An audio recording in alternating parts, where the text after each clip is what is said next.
Hi guys, One here back again for another video on the channel. Now, as you can tell by the title, I'm going to be talking about a player who hasn't played for Sporting City in 4 years. Left the club in 2021, was here a couple of months, 4 months, 5 months, and in the pinnacle of my lockdown career, my watch-longs, we had a famous phrase: if this player scores a league goal, I'll eat a cucumber. He was a meme to my channel. Pace excellent, Garrick. Gets in the box. Oh my God, Gyökeres has scored! What the hell, Gyökeres has scored! Gyökeres has scored a goal! Every time he came on, I looked away. Every time he touched the ball, I laughed. He was, and if not, one of the worst strikers I have seen play for Swansea City. That man is now going to Arsenal for £70 million plus potential add-ons. That man is Viktor Gyökeres. Now, this isn't going to be a Viktor Gyökeres hate video. I'm just going to be telling you how I did not expect Gyökeres to have the career he's having. And obviously, it is Swansea related because he played for us, and also I need to make videos because Swansea signed so many players. We're a bit slow at the moment now to the transfer news. But anyway, I'd love to hear your guys' thoughts as well about this transfer. So let's get into the mind-boggling career of Viktor Gyökeres then. He joined Swansea in the 2020-2021 season. We had players on loan that season like Mark Guehi, Morgan Gibbs-White, and also had players like Joe Rodon, who's also been in the Premier League. Andre Ayew, as we all know, was a fantastic player for us in the Premier League and obviously in the Championship, where he was just simply outstanding and one of the best players in the league when he was here in the second division of English football. And we also had Jamal Lowe, who was in the peak of his career, playing up front with Andre Ayew. And obviously Gyökeres was the backup at that time, but Ayew and Lowe together, man, that was one dangerous partnership. But Viktor Gyökeres didn't even last the season. He got recalled in January due to a lack of game time, just because when he was playing, didn't do anything. And funny enough, his last ever game for the Swans was a goal, but it doesn't count because I'll tell you who he scored against in a moment's time. So yeah, Brighton obviously were very unimpressed about the amount of minutes he was getting. You know, he was coming on quite a lot off the bench. He did start a few games as well, but at the end of the day, you know, when we had Lowe and Ayew who were in such a good form, and the time Gyökeres actually left the club, we were sat second in the league as well. So it's not like we were struggling and Gyökeres couldn't get into the team. We were playing really, really well with the team we had at that time. And like I say, we had Guehi, obviously Gibbs-White was injured then. But we still had some very, very good players at that time. So yeah, he got recalled in January, and the day later, he signed for another Championship club, who I'm sure you'll all know about, Coventry City. And the amount of money they're going to make from this transfer to Arsenal, which is just simply remarkable. But yeah, we managed to get fourth in the Championship that season, so it's not like, you know, Gyökeres was a huge miss for us. Okay, we dropped from second to fourth, but still had a very successful season. Obviously got past Barnsley in the playoff 3-1 on aggregate, and unfortunately did lose to Brentford, who since then have still been in the Premier League. But this year could be a bit of a tricky one with them, obviously with their manager going to Spurs. For Swansea then, 12 appearances for Swansea, 3 starts, 9 off the bench, no goals in the Championship, and his solo game came against Stevenage in the FA Cup third round, where he scored a little flick on towards the back post. And yeah, my viewers went from about 50 to about 300. And everyone was saying, where's the cucumber? You know, what you're saying now, the hater. But I was like, it's the FA Cup, don't really count, does it? And yeah, a day later, like I said, joined Coventry. So it's not like Brighton were, you know, what we're going to do with him? Are we going to get him a run in the team? No, straight back out on loan, which was a surprise because Coventry were doing quite well this season. Yeah, but yeah, for Coventry then, for that range of the 2021 season, he made 19 appearances and only scored 3 goals. So, you know, I was saying to everyone, at the end of the day, he's made, what, 19 plus 12 quick maths, that's 31 appearances, 3 goals in the Championship. It's not great. I say, yes, he's young, but, you know, I couldn't see why Coventry would go back in for him or another Championship club of his record, but they proved me wrong. Coventry, in the summer then, bought him permanently for £1 million, which I thought was way overpriced, but shows my knowledge of football and just shows that, you know, I'm always right about football. 99.9% of the times I'm right about football. That's a joke.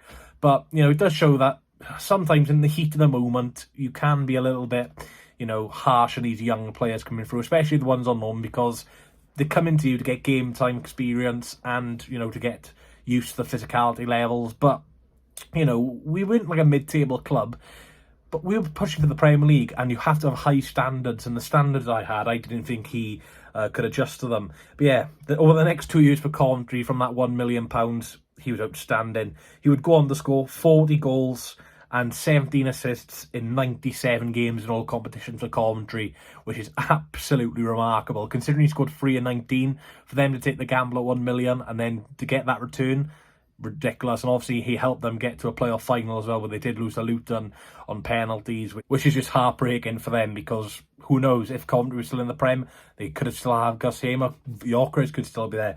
We'll never know, and that's the good thing about football, these stories. But Sporting Lisbon came in £17 million up front, with a potential 3.5 million in further add-ons, which I'm definitely sure Coventry have got that with the amount of goals he's been scoring at Sporting Lisbon and the trophies he's won over there at the Portuguese club. 2 years, and his goal return has been simply ridiculous.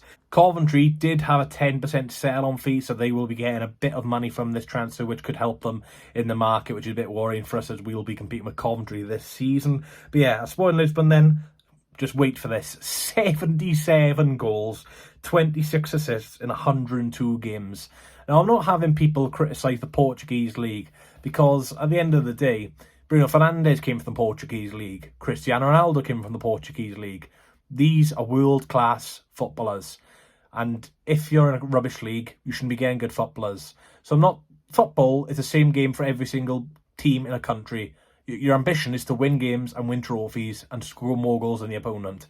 There's no different rules. You just score more than your opponents, regardless of the league. And what he's done at Sporting is ridiculous. Now, I'm going to mention a team he has scored a hat-trick against last season in the Champions League. They beat Man City at home, and Gyökeres scored a hat-trick. So if he's doing it against Man City, I'm sure he'll be doing it against plenty of other Premier League teams. And this is coming from a person who did not rate him at his time at Swansea City. So yeah, ridiculous record. In terms of European competitions then, if there's any Arsenal fans watching, 5 goals in Europa League and 6 in the Champions League, including the hat-trick against Man City, like I just said. So yeah, 11 goals in Europa League and Champions League combined, which is not too shabby. Now, the concerning thing about Gyökeres, I guess, is that, he's not an upcoming young striker. He is 27. He should be in the prime of his career now. 2 great seasons with Sporting Lisbon and 2 very good seasons with Coventry. So yeah, he's coming into Arsenal now with 4 good years under his belt of goals and assists. And, being successful at both teams. Coventry pushing for promotion. Sporting Lisbon, that last season, won the league and the double. And Gyökeres did score in that cup final as well and help them win that. Now, at Arsenal, he is set to sign a 5-year contract. So that will take him up to the age of 32, where who knows. You see players like Lewandowski still banging the goals of Barcelona at 36. Harry Kane's way into his 30s now, still banging goals of Bayern Munich. So age is just a number in terms of a striker. If you've still got the technique and the ambition, you won't lose your finishing ability. You'll just lose that yard of pace, which could affect you. But then you've just got to change your game as a striker. You're not going to be in. Look at Luis Suarez. People take the mick out of the MLS, but he did score in the Club World Cup, and it was a very good goal. And he plays with injections, Luis Suarez, now to get through games. And, some of his finishes are just simply world class. Obviously, it's a bit of a struggle to watch him play now at the age of, 38, 39? But I'm telling you don't lose that finishing ability. So if he can find his goal scoring form at Arsenal could have a very good season next year. And it's something Arsenal have needed for a long, long time, man. You look at some of the strikers they used to have, and, even since Robin van Persie, I don't think they've had a proper, 30-goal season striker. Obviously Van Persie, bit of a shame the way he left, obviously going to a failed club. They had Aubameyang, Lacazette. They were hot and cold, weren't they? Obviously Aubameyang did win the Golden Boot joint with Mane and Salah, but Aubameyang had his attitude problems. And I think with Gyökeres, a potential red flag is the way he's gone about this move. They had a gentleman agreement Sporting, and then the Sporting chairman said, no, you didn't write it down, which I can guess is very frustrating. But, him then saying, if you don't let me go this summer, I will not play for you, will not train for you, I will just rot in the reserves. Not a huge fan of that. You've got to feel for the Sporting fans. It'll be interesting to see how they take this in terms of a player they've practically worshipped, a player who they've come into the side and backed from day one, won a numerous amount of trophies, scored a ridiculous amount of goals. And then for a player like that to leave the way he's leaving, it'd leave a sour taste in my mouth. There's certain ways you can leave a football club and still be regarded as a very, very good player / legend. And I think that very good player in Sporting fans' heads, I think they'll be looking at other icons from now on. I think Gyökeres has kind of ruined that. He'll probably won't care, but obviously if it does go a bit south of Arsenal, then people will be looking at his career as a bit of a one, which could have been, really. And obviously there's a bit of a late rise coming into the Premier League. So the reported fee for Gyökeres then, the Mr. Cucumber, £70 million, like I said. So it's a risk. It's a risky one for Arsenal. At the end of the day, whatever striker they got is a risk, because they have to get a number 9 who is going to hit the ground running. And if they don't, then Arteta will probably get the sack, because he's not won a trophy since his first season in charge, which wasn't even in squad.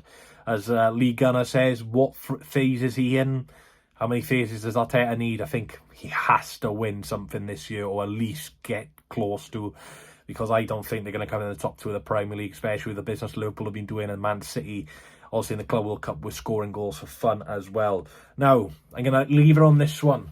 The question is, for anyone in the comments, it could be a Swansea fan, Brighton, Burton, Dorchester, Sporting Lisbon, I don't care. If you're a football fan, let me know. This is the question I want to give to you. Does this signing win Arsenal the league? Because at the end of the day, if you're going to win the league, you need a striker. Apart from the one City didn't do it. But City are an anomaly in this subject. But anyway, thanks for watching. If you did enjoy this little different video, I thought it's very interesting to do some research on Gyökeres and, the fall of Swansea City, how he just completely flopped and everyone thought, this would just be another, foreign player who can't settle into English football. He's proved me wrong. My hands are up. Well, one hand is up, the other's on my piece of paper, which I write the notes down. But yeah, let me know. I'm sure there will be a few Arsenal fans in here. Like I said, look, I don't hate the guy. I just didn't really like him at Swansea because I just didn't think he was that good. And we were trying to push for the Premier League and he was just offering nothing off the bench. And he did score 1 goal, and credit to him, but it was against lower league opposition. But yeah, good luck to him. Like I said, I don't really hope he does well. Don't really care, to be honest.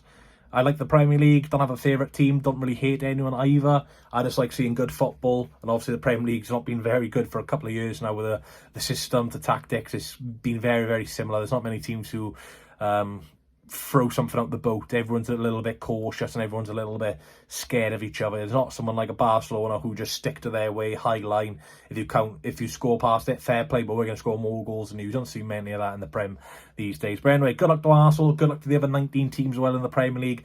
Like I said, I don't really focus on the Premier League too much, so it's nice to get it a little bit out of my comfort zone and talk about that. But anyway, if you enjoy the different type of video, let me know. Leave a like, comment, subscribe, and let me know if another former Swans player moves for big money this summer. Lewis O'Brien, rant video incoming. If that move goes off the Wrexham, my God, my head will be on Mars. But I'll save that for the next one. But anyway, good luck to Viktor Gyökeres. He has joining Arsenal for a reported fee of £70 million. This player scored 1 goal for us against Stevenage. Crazy how the world works, eh? Thanks for watching, and I'll catch you all in the next one. I need one more chance, oh baby, let me show you. I need one more chance,